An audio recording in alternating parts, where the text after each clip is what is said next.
Hello everybody. Yesterday I gave a report that this poor old cracky tomato plant that's been doing so well all winter is now struggling. So it's doing a bit better today, but I'm not expecting it to survive actually.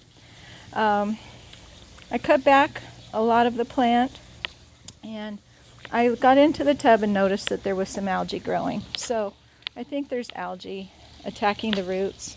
I lowered the pH with a little bit of lemon juice and put some hydrogen peroxide in there, and I think it might not actually be algae. I think it might actually be the heat, because it was doing fine until it got hot.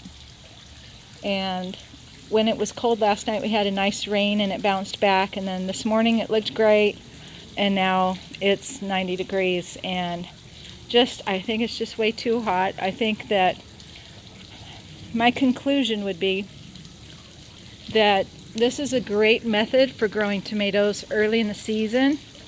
As you know, I started this probably around Christmas time, and so it's been 4 months. It's been producing for about a month now, and it's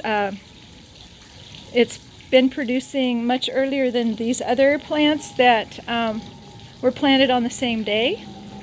And so it was a way to stretch out the season, in my opinion. I was able to get cherry tomatoes a month earlier out of this, even though it was planted the same day as this one, which just started producing about 5 days ago. So my theory is that without the benefit of soil, I just don't think it's as hardy as the soil planted plants.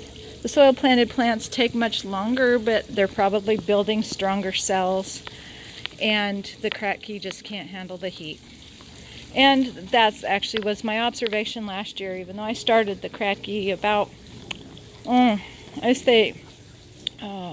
July last year, and it survived, but it was like really small. Probably about a quarter of the size of that one over there, and it only produced about a dozen tomatoes at the most. This one we've already gotten about 3 dozen tomatoes from it. So, and just to contrast, this is a mortgage lifter. This is a cultivar that was suggested by the University of Central Florida, and so far it's looking beautiful.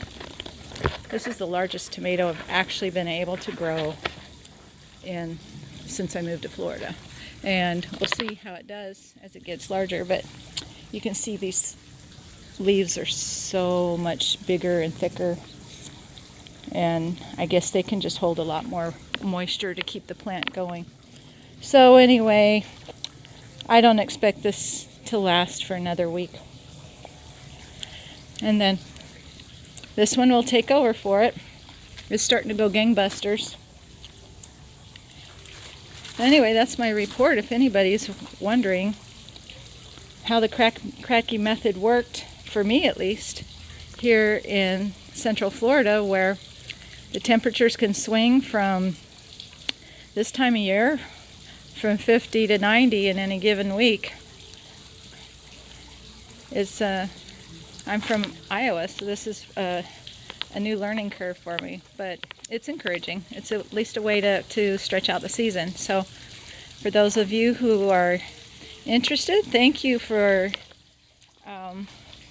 spending time with me and watching this video, and we will continue our updates. Thank you. Bye-bye.